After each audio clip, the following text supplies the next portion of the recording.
Hello and welcome all you amazing earthlings to the premiere of Mysteries with a History. I'm already loving all the chat you guys are talking about, your ideas, things we might even be covering. I am really looking forward to this conversation because there is a lot to cover. But before we even start, before even adding any preface, I do want to say hi to Michael Mataluni. Hello there. Greg O'Brien, how is everyone doing? Hey, Ice Hawk. Yes, we will be covering that and how a lot of the times shadow people are connected with sleep paralysis. Then we got our friend Luis. Oh my goodness. And John.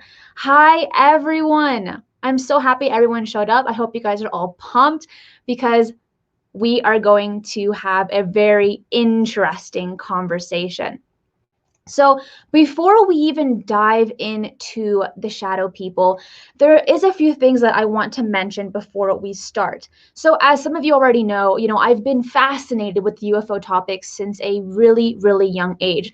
But also I've been fascinated with a wide variety of mysteries. Growing up, my dad literally had the Twilight Zone and the Outer Limits playing all the time and like documentaries about the strange and mysterious. So here I am today asking the questions about all these mysteries, and what better way to do it than with you guys, right? Getting to talk to you, getting to hear your stories. Hey, creepy little book, so good to see you. So let me start by telling you what this show is about, what the show Mysteries with a History is about. And I can do it all in one word, and that is you. You. This show is about getting you involved in the conversation in the live chat by getting your insights, your opinions, your research, and your questions regarding whatever the topic we will be covering. And today it's shadow people. So if you guys have any kinds of stories or experiences, I want to hear it. I want to read it out loud so that we can all kind of like dive in and what happened to you. Sometimes I will have a co-host. Other times I might feature a panel of guests who are specialized in the topic we will be discussing, while other times it will just be you and me.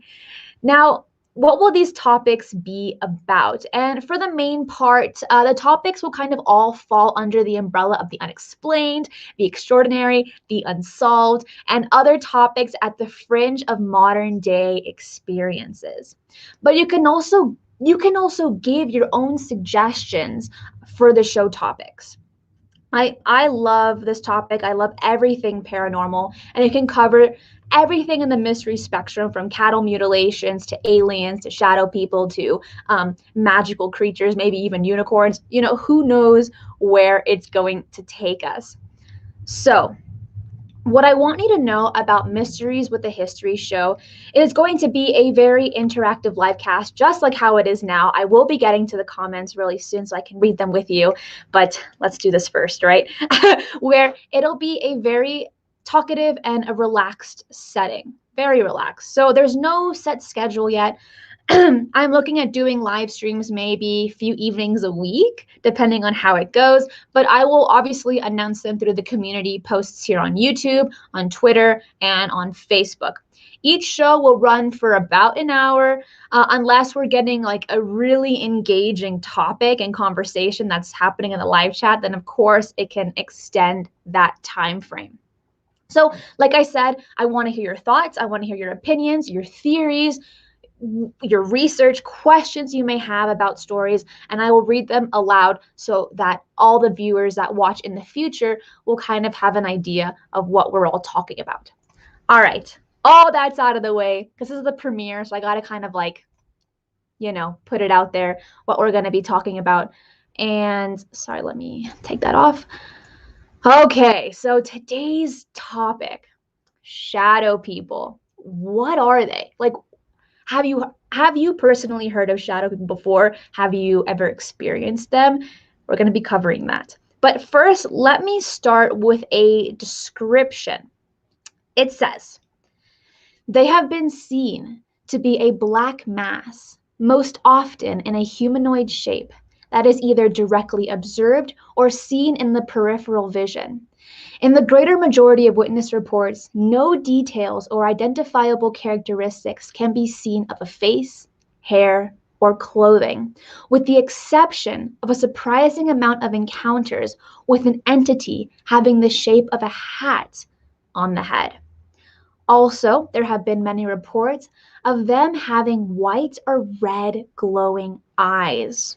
Oh my gosh, what do you guys think about that? What do you guys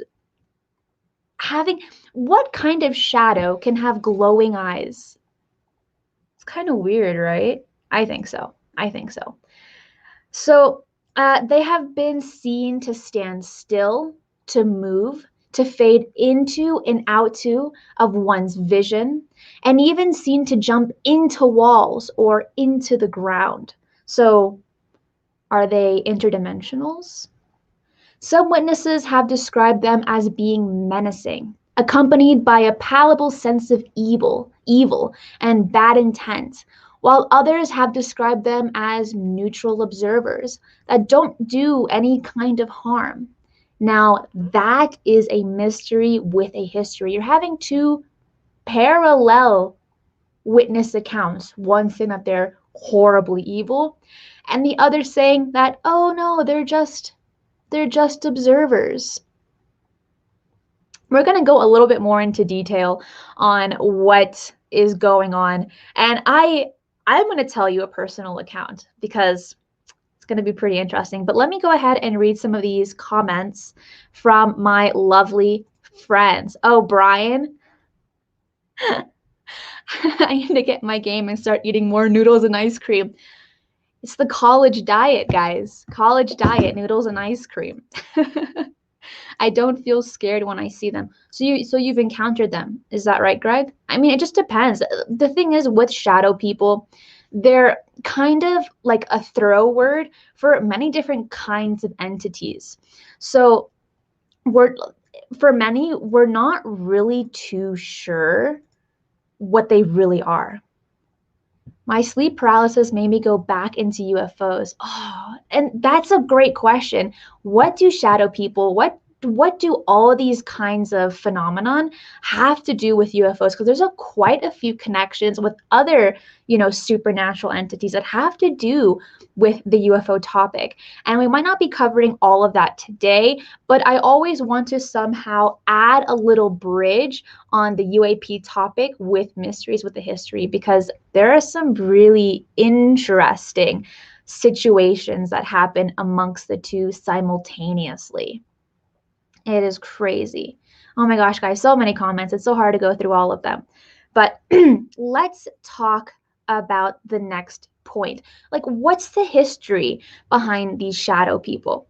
And they have been known in the Babylonian times, in ancient Greece, and going back through to ancient Egypt. There are descriptions of shadow-like entities, and it seems that in different cultures, these things are known by many different names. And of course, that is evident, right?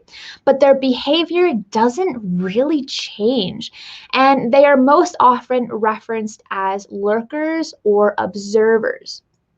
Also in ancient Egypt, when a shadow person was seen, it was identified as a servant of Anubis and seen as a har,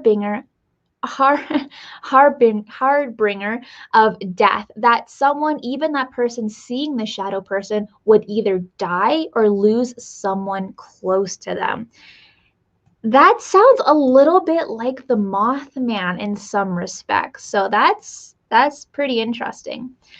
But this kind of story, the shadow people, are pretty popular in the Middle East. And sometimes they are also classified as jinn. Now, if you guys don't know what jinn is, it is described in the Quran that they are made out of flameless fire, smoke. So we are not too sure if the shadow people are the same as jinn, but there is definitely a possible connection, and or they at least have similar characteristics.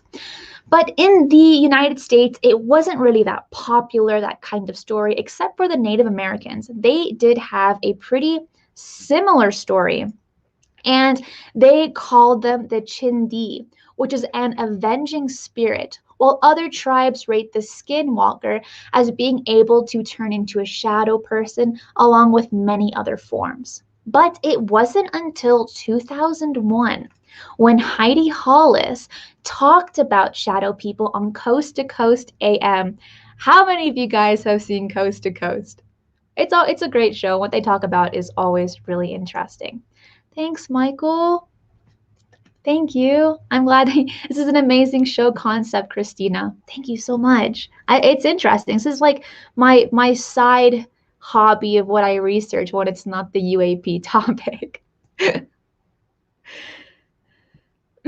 So, even though Heidi Lewis brought this in about shadow people, she believed that they were extraterrestrials, and that's that kind of connection.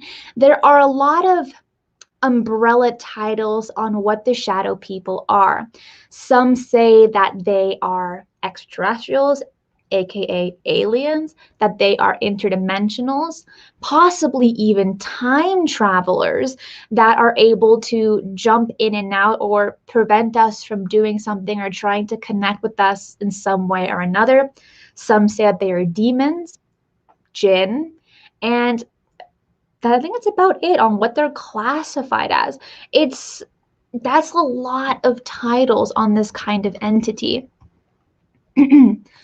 I once had a child on my lap drinking from a sippy cup when when I had sleep paralysis in a recliner once. Sleep paralysis is terrifying, and we're going to go into that pretty soon. And another classification of them being is the men in black, because they wear a black hat. They're kind of wearing all black or, dark clothing. But there will be a separate show, guys, on the men in black topic. And about talking about the Hat Man, which is also classified as a shadow person that I did see in the comments, and we're going to talk about that as well. There's so much to talk about, and I don't want to get ahead of myself because my brain's working so fast. But there's so much. So I was doing some research for the show, obviously, and I looked into some conventional explanations for such sightings. And of course, some found, there were a lot of articles dealing with instances of people seeing shadow people during different stages of sleep, both in falling asleep and just beginning to wake up. So scientists say that it's just your brain doing creating these hallucinations. And in a lot of cases, when people see these shadow beings, it's at night in a lot of cases. And as we know, people that might have kids are scared of the dark. And the big reason behind that is because our imagination begins to run wild. One little sliver of light and your vacuum cleaner looks like a person. So our mind cannot always be trusted, but that doesn't mean that it excludes all of the explanations people might have that witness these accounts. Case for Infinity says, in my dream, it was up against a column, and I didn't even know how I saw it because it was behind me and grabbed me. Ooh, in a dream. So you didn't see him in real life. Is that right? You didn't, because in dreams and in real life, there is some kind of distinction. But it is pretty crazy how scientists like to debunk a lot of things. Another conventional explanation is for those that have sleep deprivation, right? If you've ever encountered this, when you don't sleep for a long period of time, your brain does not work at its full capacity. And when this does happen, hallucinations can occur. But that doesn't answer the question on how so many people around the globe, not just in the US, but around the globe, are seeing a very similar being. Has a hat, wearing all black, classified as being about 6 feet tall. This is a very specific thing to mention, is that many people across the globe are saying that he is 6 feet tall. That can't be made up. I mean, do you think that there's a scientific explanation on how so many people can see the exact, or at least similar concept? Some say it's based on your culture, and at least in the US, seeing this black-hatted man is from the Nightmare on Elm Street. I don't know. I don't know. Icehawk says it's very specific, and I agree. I agree. And Case for Infinity says I'm 5'7" and he was taller.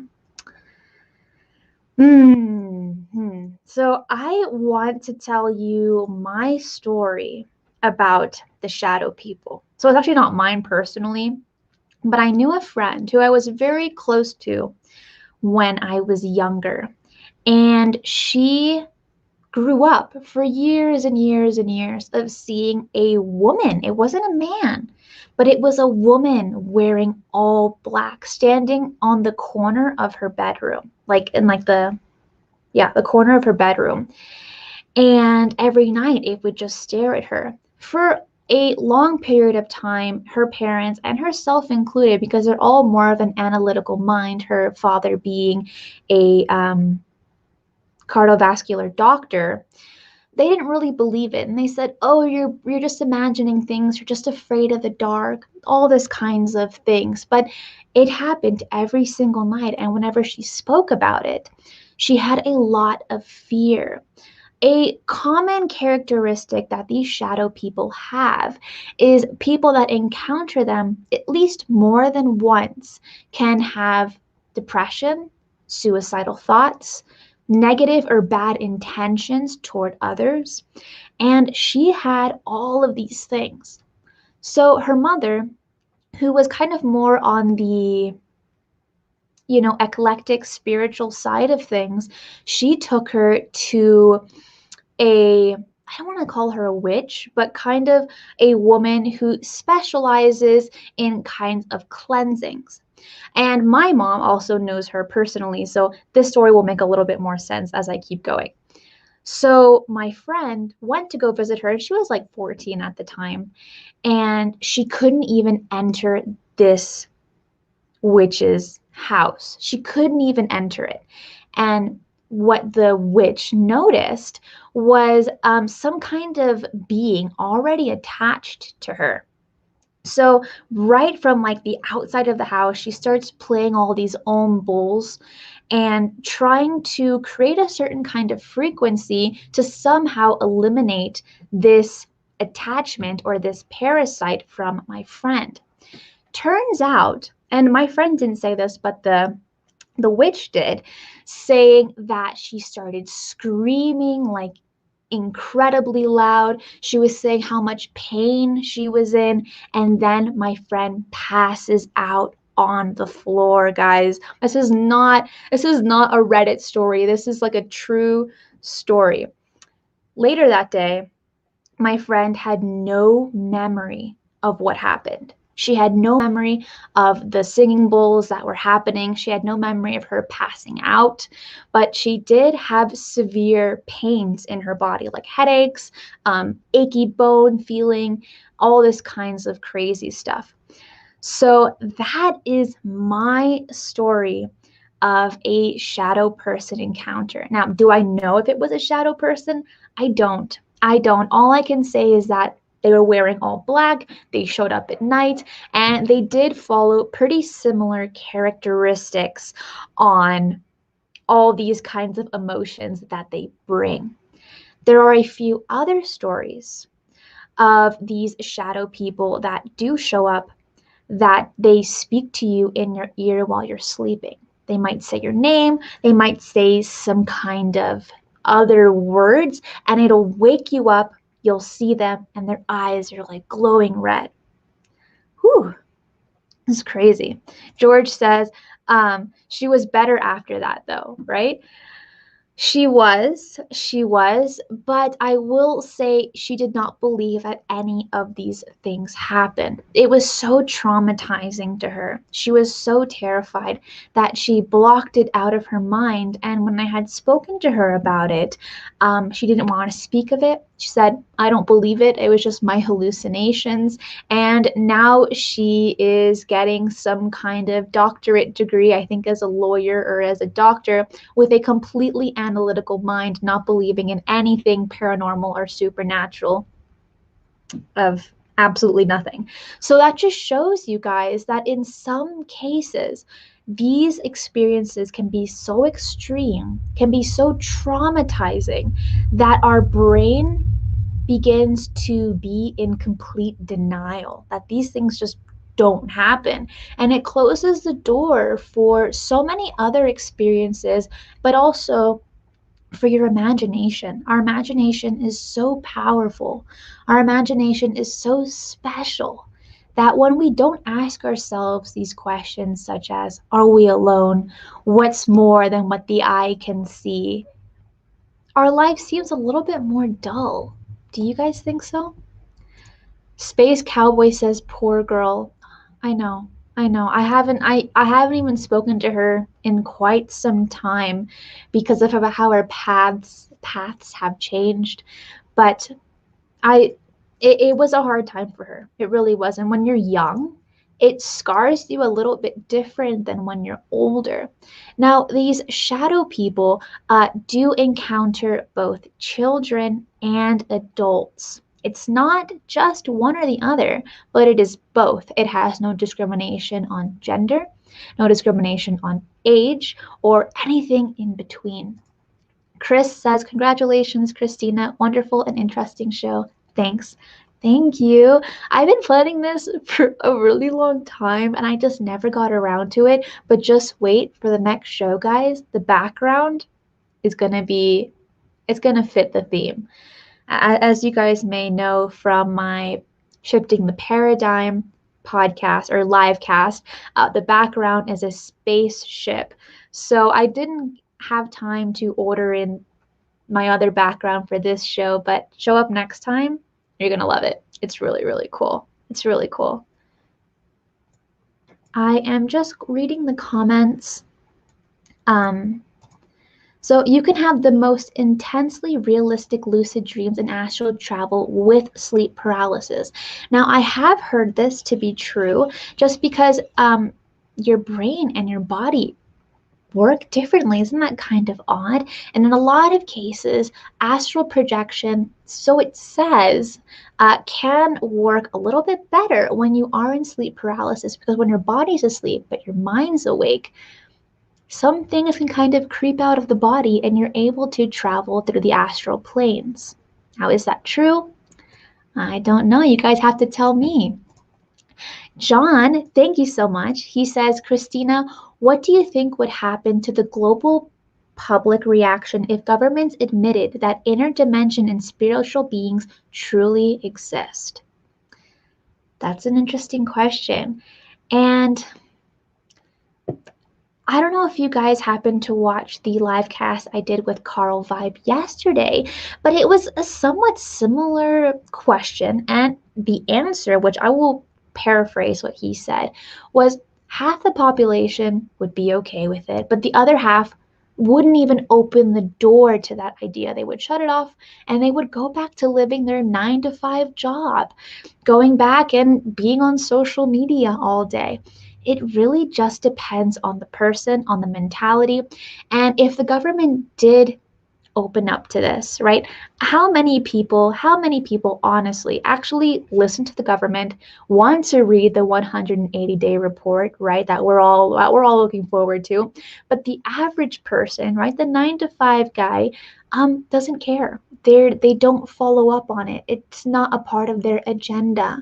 But for us, it would make a big deal. But in a lot of cases, we kind of already know. We already know, and it's written all over ancient stories, ancient cultures, ancient beliefs, that interdimensional and spiritual beings do exist. Many believe it, many have seen it. But have you guys seen it? Do you guys believe it? I want to know. I want to know. Such a tough topic for everyone who has never experienced it. Absolutely, Jazz.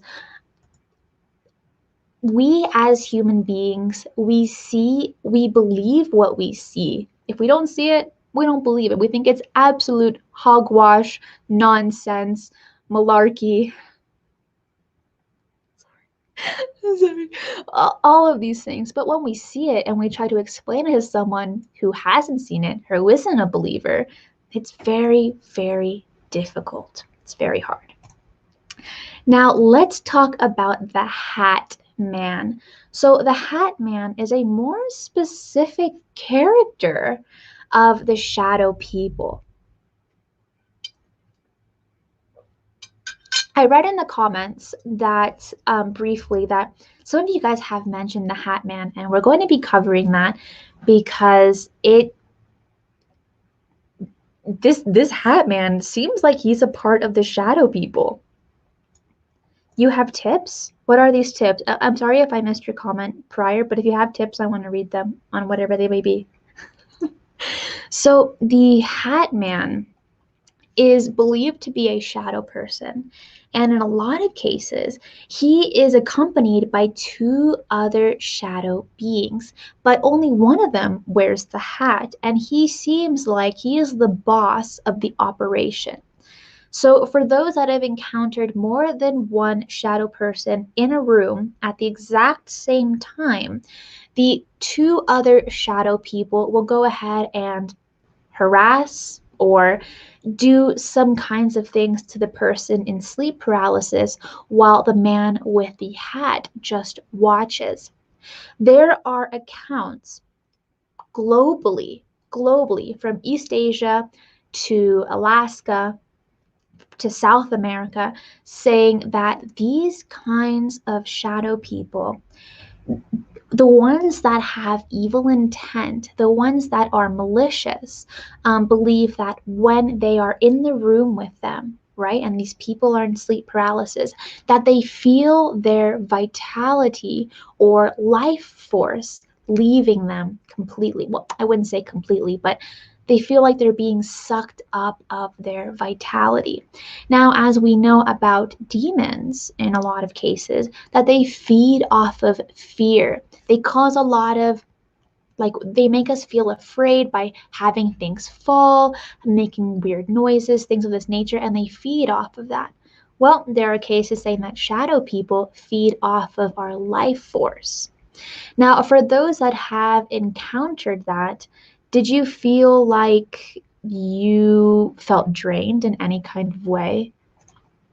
Ben says, I have experienced them for 20 years, many different figures. I also have visual snow. Visual snow. I've gone back and forth as to the meaning. Kind of hallucinations or entities. Friends with, no, where's the rest of it? Oh,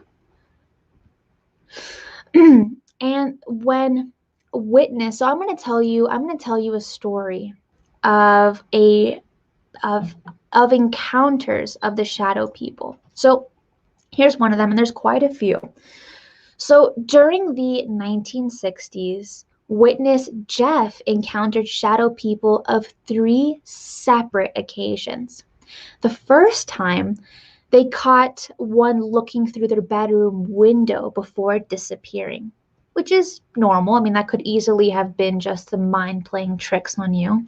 But then the second time was a few months later when they woke up to find 5 shadow people lurking aimlessly around their bedroom. The third time and final time was late at a summer camp. They were laying in bed in They were laying in bed when a shadowy figure appeared and began walking in circles around the bed. That sounds kind of like a ritual, doesn't it? Walking around an object that's pretty interesting. And it says in all 3 occasions, the figures were pitch black, darker than the dimly lit room. This user has experienced all they wanted from shadow people and hopes to never encounter them again. Allegedly, I am repeating what others have written about these entities, but I have no real clue on what they are. And some asked, so I read in the comments that people asked if I believe in the men in black. And I'm open minded. We will be covering it in another show of Mysteries with the History, but I don't have any real proof that any of this is real. But it needs to be discussed like what we're doing here, right? We want to open minds. We want to have these conversations, legitimize these topics, because if our ancestors talked about them, what makes them crazy? Why are they crazy? No, they're not. They're smart. And we should be too, and being educated in these kinds of topics. So let me look, but I do also want to mention that it's a rather good question. So I want to really point that out there. That's a really good question. Let me tell you another story of a witness account. So, witness Alicia has had a few encounters with shadow people, but there is only one that truly terrified her. On a summer evening, they stayed, I'm assuming they as in her family, stayed up late watching television with their sisters. And as they got up to go to the bed, they passed by the front door and saw a Native American man standing in the frame. He stood about 6'5", wore a black suit with an old-fashioned top hat, and had long hair and sharp blue eyes. Now it's interesting that she said blue eyes instead of red or white, which are very common amongst shadow people. And she was able to classify the shadow person's ethnicity and a little bit taller than 6 feet. So these are all pretty interesting details. Then it says, the girls screamed, making their sisters jump up and impulsively throw a salt shaker at the figure. The shadow person's face fell into what seemed like a sorrowful expression, then shimmered away through the front door. Later, then describing the experience to their father. He said the shadow person sounded like a description of his great uncle who died when he was young. So it is hard to tell. It is hard to tell if you're looking at a shadow person, if you're looking at a ghost, if you're looking at a demon. Um, because a lot of us don't have experiences or kind of better characteristics, it is hard to tell what these beings are. But the fact that Alicia's family was able to describe the facial expressions, the color of the eyes, and the ethnicity, it kind of debunks the fact that it was a shadow person. But again, we don't know. There are a few books written by Holly Lewis and by Rosemary Ellen Gildas, I think, but they're just listening to eyewitness accounts. I don't think they've had their own experience, but again, I don't know that. I don't know. Oh my gosh, so interesting, guys. So my friend is going to think I hate them. I've been watching so many streams this week.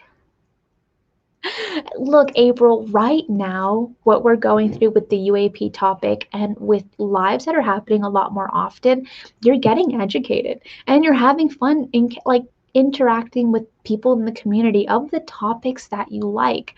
I think they'll understand if you just say that you're getting educated. They'll be like, "Oh, yeah, that's good. That's good." We're living in a conscious simulation. Watch a Glitch in the Matrix 2021 documentary. I've never seen it. I haven't seen the newest documentary, but I'll look at it. We are all friends. That's right, Michael. We're all friends, guys. Also, make sure to check out his newest YouTube channel called The Singularity Lab, along with him always co-hosting the Unidentified Celebrity Review with Luis Jimenez, because he is one of the best hosts I've ever encountered. So make sure to check him out. Now, let's talk a little bit about the Hat Man. I know I already said I would, and I know I did, but there's one other thing that I want to mention that I didn't earlier, and that was there is another belief saying that the reason to why he wears a hat is because these shadow people, the ones that believe that they are interdimensionals, are unable to fully materialize in our dimension, our realm. So, a reason to why they might wear like all black or trench coats and these hats is to cover up the little features that they're missing. Maybe they wear the hat is because their head isn't fully head shaped, because our heads are not round. They're like slightly oval shaped. So that's a possibility. Again, this is all hearsay. This is all just speculation. We don't know. But it's always interesting to ask ourselves these kinds of questions, guys. It's really interesting to ask ourselves, what's going on? What's happening? How can I find the answers? Whew. He says he wears the hat because he's losing some of his shadow off the top. Possibly. We don't know. We don't know. But hey, if you ever talk to one, Case for Infinity, let me know. I want to hear about it. I want you to ask him where he's from, why he's here, and why does he wear a hat? Because fedoras, let me preface that. People that see him believe that they're wearing fedoras and their look seems a little bit outdated. So that's a reason to why some people believe that they're time travelers, is because their look seems a bit outdated. And I know I'm a little bit scatterbrained, but there's so many things I want to touch, and then I get ahead of myself on other things I want to talk about because it's so interesting. But the titles or the labels that they're placed under, I'll repeat them, are extraterrestrial, time travelers, demons, jinn, and interdimensionals. Interdimensionals is because that they fade in and out, maybe in and out of this dimension, we don't know. Extraterrestrials, because some say that the ones that are not menacing or have evil intent are kind of just observers, and maybe they can't fully manifest in this particular thing. We don't know. So I want to tell you another account. This is really interesting. So after a poor night of sleep, witness Derek laid down at midday, so not even nighttime, guys, but midday, to take a nap. And let me tell you guys how much I love naps because I don't sleep very much. So naps, heavenly. Derek recalls a strange feeling in his head, but believed it to be a side effect to sleep deprivation. Then, from the corner of the room, he heard South Park, as if there was a television sitting right beside their bed. Although this isn't a ringing and high-pitched wheezing sound joined in the chorus. Oh, sorry. So he heard this TV that was right next to his bed, but there wasn't a TV next to him. Instead, he heard a ringing and high-pitched whooshing sound joined in the chorus. No matter how hard he tried, he couldn't lift his arms and head, kind of like sleep paralysis. Then he heard a knock at the window. Behind the glass pane crouched a dark, faceless figure. A second feature of identical stature entered through the bedroom door and sat at the edge of the bed. The shadow person spoke. I would be afraid to. This is what nightmares are made from. That sounds like something from a horror movie. The shadow person said, and I will repeat it. He said, I would be afraid too. This is what nightmares are made from. Derek was confident that it was a dream, but it seemed inescapable. The room faded in and out. Then Derek woke up. It was easily the scariest experience he had ever had with lucid dreaming. Could you imagine these kinds of entities talking to you and saying something that horrific? Oh yeah, this is what nightmares are made from. That means that they're conscious. That means they know what is going on. Does that make them time travelers? Does that make them aliens? Does that make them a part of this realm and dimension to have that kind of knowledge, how we dream and what kind of nightmares we have? Whew. No, I hate the knocking at the window. It's a very typical, like campfire story. That's always the detail. He was knocking on my window, but actually it was a tree branch. It's insane. It's insane. Jack says, loud frequency noises and everything is all distorted. There is just a face on your wall staring quietly. My brother experienced that when he was young. And like I said earlier, when you're younger, it just hits different because you don't have the information. You don't have the scientific explanations that you do when you're older. When you're a kid, your imagination runs and it can really hurt your psyche at sometimes. I'm a skeptic. I think you are you. I think they're you. Me? No. Mai said this, having sleep paralysis. Maybe I missed the comments above, but sleep paralysis is very common when encountering shadow people. But there are also cases of people that have encountered them while completely conscious and completely awake. But that's a lot more rare than those that encounter them either during sleep or drifting into sleep or drifting out of sleep. And this is something really interesting to mention that I want to talk to you guys about.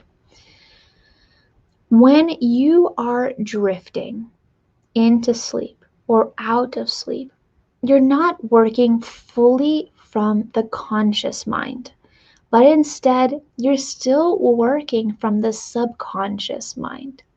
Do you think that these shadow people are here all the time and we just can't see them? Like in the same fact how we can only see certain spectrums of light? Do you think that they're always there, but only maybe when our brain isn't fully at its full working capacity can we see them? What do you guys think on that? Or do you think it's absolute hogwash, like total BS? Pete says, I mean, when one sees them, they're the creation of the mind. And in some cases, they are. In some cases, our imagination runs wild. Our imagination places all these little scary things in our brain. I mean, I remember being terrified of the dark when I was younger because I had all these things hanging on my walls. You know, I had clothes sitting on the couch or whatever. And at night, they look like people. They look like something that's about to eat me or something. As a child, that's kind of your mentality. So, in some cases, it can be pretty freaky. Rather Be Squidding says Christina's background is all black so that we don't see the shadow people standing behind her, forcing her to tell us that they are not completely evil. Well, I can tell you straight away, everything that I am telling you guys is just speculation. I don't have a shadow man telling me what to say or telling me where he lives or why he does the things that he does. I don't know, but there are a lot of blogs, there are a lot of stories, accounts around the world that have these situations, but all this information really just leads to more questions. So many more questions. I feel like that's the case for a lot of us. Luckily, it's not dark in my room.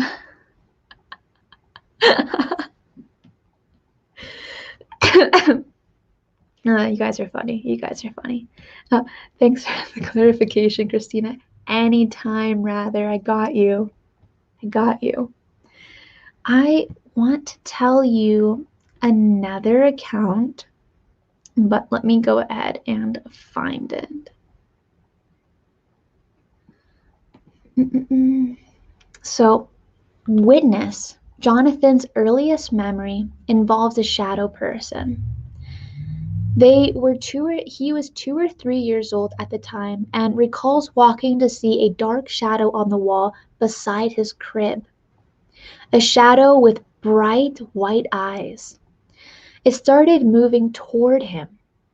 He moved to the side of the crib, but then another shadow person was approaching from the side as well. Neither creature had any form that could easily be discerned. They were just pitch black against an already shadowed wall. With nowhere to go, he crouched in the center of the crib. Their parents recall Jonathan telling them the shadows were trying to get him. Like I said earlier, these creatures, these beings have no discrimination on age, guys. It's scary to know that little kids, babies, can also encounter these creatures. Now, what we do know about babies and very, very small children is that they are able to see things that adults don't. In a lot of cases, we say, oh, it's just their imagination. Oh, it's just their imaginary friends. But a lot of the times, these kids, because their brain works slightly different than adults, they're able to see things in the spectrum that we can't. That's why you hear a lot of stories of kids talking to their ancestors, their elders, or talking to people in the forest.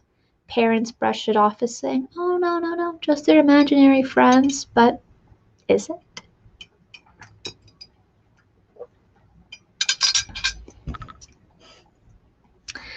George says she needs to do audiobooks with that voice. Well, let me tell you, probably not. Because I'll be the type and I'll be reading, and if I find it really funny, I'll start laughing, and then I'll have to start over. I'll have to start recording all over. I can't. More ice cream juice. I'm actually drinking water. Just water today, but strawberry milkshakes are delicious from Chick-fil-A, guys. That's the best milkshakes I've ever had in my life. But if you have a preference, I want to know, and I will definitely 100% try it. So here's another one. So in 6th grade, so say witness, Robert attended a barbecue at a local park. So in the 6th grade, you're already pretty cognitively smart. You're between 13, no, you're like what? I think 13 years old in the 6th grade. No, maybe like 10. How old are you in the 6th grade? Anyways, by this time, you've taken a sufficient amount of science classes, history classes. You interact with a lot of adults, a lot of teachers. So this is going to be a pretty interesting story. So this boy, Robert, is in the 6th grade and attended a barbecue at the local park. After a day of playing with his classmates, it was time to head home. The older kids were tasked with collecting the younger kids and getting them ready to leave. The park wasn't that big, so finding all the kids proved easy. But then, things took a turn towards the paranormal. About halfway across the park, they saw a dark figure of what appeared to be a toddling small child. Thinking it was one of the kids they were looking for, Robert and his friends ran after the shadow, yelling at it to stop. When the figure reached the edge of the park, it turned white, dropped to all fours, ran up the tree like a cat, and leapt over the wall. Robert and his friends ran away terrified, unsure of exactly what they saw. Now, these are characteristics that I have not read amongst other shadow people. 1, it was a child figure. 2, it turned white. And 3, it went on all fours and started running. Sounds to me kind of like a shapeshifter or something, because it's not incredibly common for humanoid figures to run on all fours. It's not common. So Ice Hawk answered my question, and you are 11 in the 6th grade. Thank you. And at that time, you're pretty smart. You're like in that kind of almost rebellious age where you're too old for little kid stuff, but too young to do like pretty cool stuff. So you just kind of get agitated all the time, but they're pretty smart. Ben says holy water, 100%. 100%. There are in experiences with people that do encounter shadow people at night during sleep paralysis that, and again, this is just what other witnesses say, that for those that chant the name of Jesus or whatever other religion that you may be, Shiva or Allah, doesn't matter which one, these shadow people will leave. Why is that?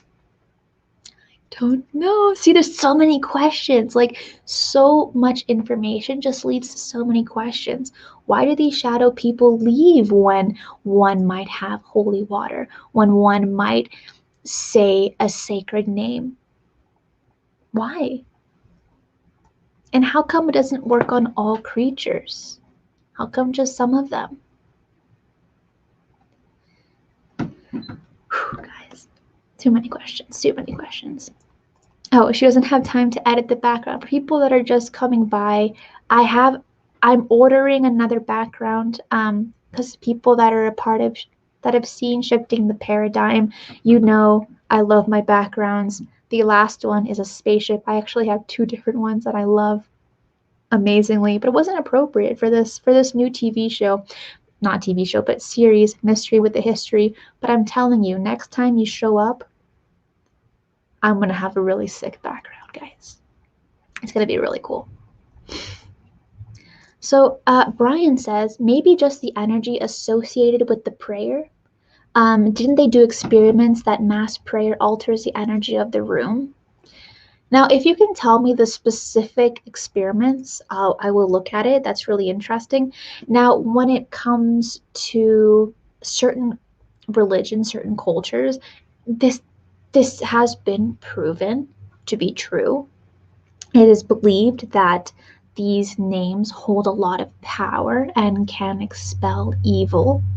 But then that leads me to the question, some people believe that shadow people are just observers, that they're just lurkers, that have no evil intent. Does it work on them or just the ones that are evil? I don't know. And then Jared says, maybe it's because you're setting constant intention. Maybe our brain is so powerful that with intention we're able to do so much that we don't really apply ourselves to. And I want to go into that in another show, using intention, using these kinds of brain capacities to get what you want. But we'll go into that another day because then this cast will be forever. Jack says it's consciousness that's reality works like a lucid dream observer and all and so sorry, that keeps moving. And so do they in a inverted way. I don't know. Hi Tim, good to see you. Let's go over one more story. But again, guys, please place your encounters with shadow people in the comments so that I can read them out loud for everyone to hear. And for those that are not a part of this live, but that will watch it on replay, can also listen to these stories. But if no one else has any other stories, then I'm going to go ahead and read this one.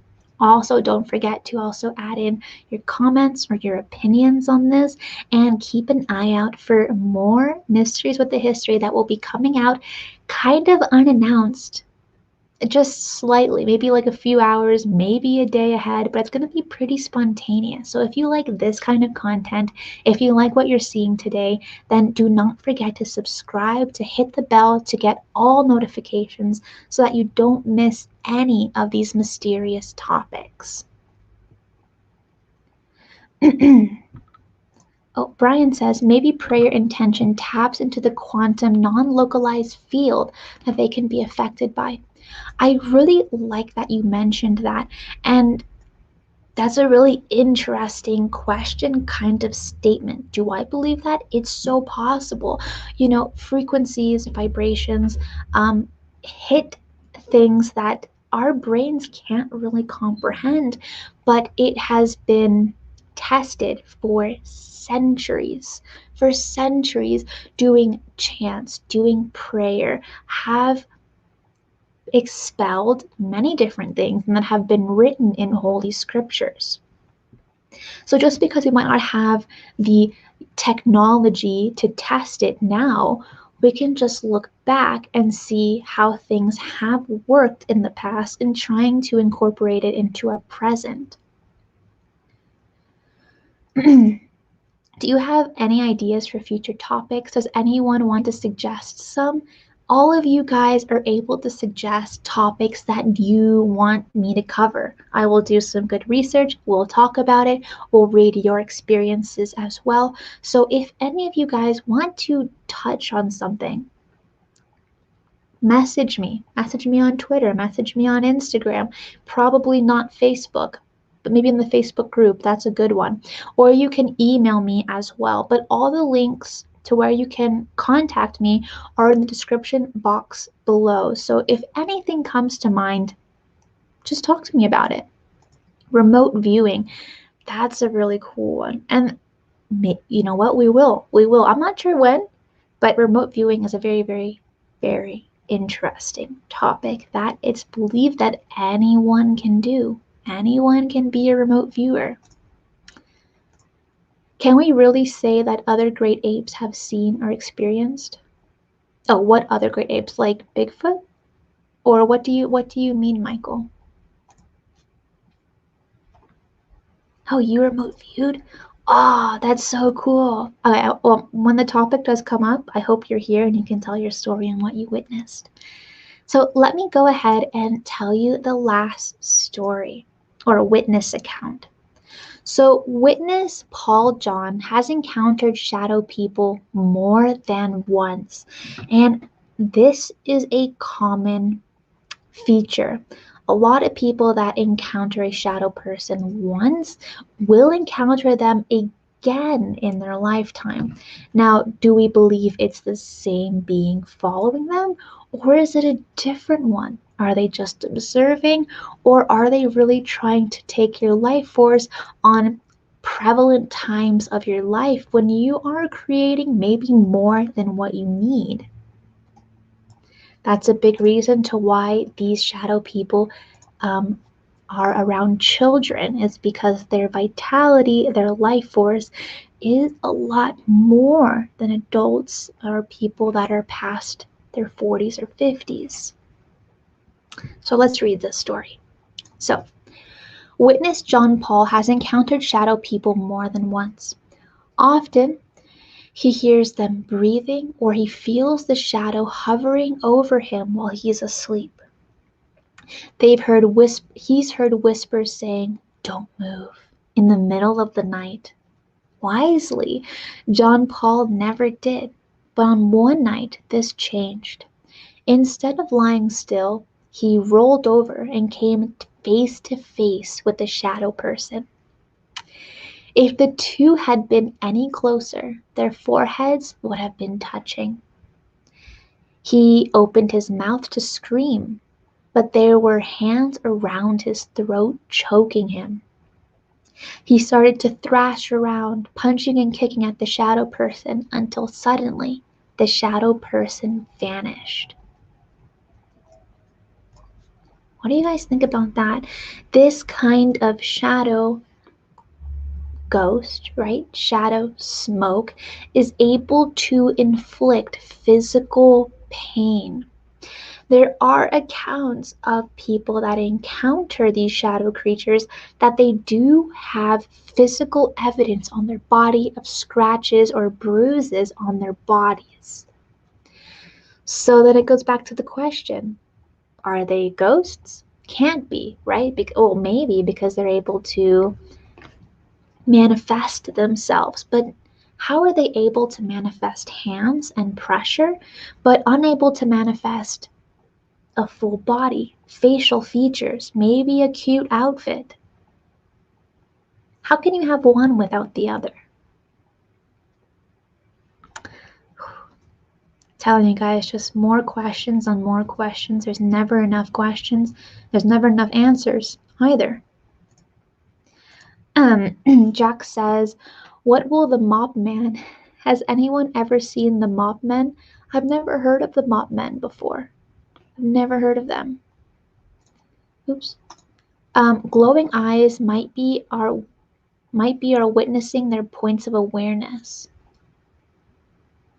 That's an interesting statement. So then would you say that if you didn't see them, would their eyes still glow?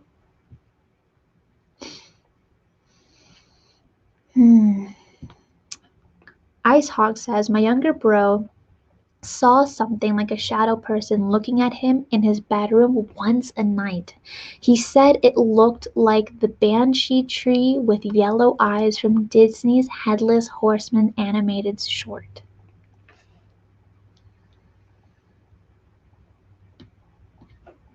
That's scary. That's scary. Guys, I want to do more shows, more days of the week. So please help me out by becoming a Patreon supporter, where you can get access to the Discord chat server, show extras, behind the scene videos and pictures, and a bunch of perks and benefits, such as the graphics that I make for my channel, for Michael Mataluni's channel. I can make these for you. So see the Patreon link in the beacon page below. So that is it for now. Thank you so much for being here with me for the first episode. And please, please, please share this video with others. Like it, subscribe if you haven't already. And a big shout out to all my current Patreon subscribers for their support. And I will see all of you guys incredibly soon, sooner than you think.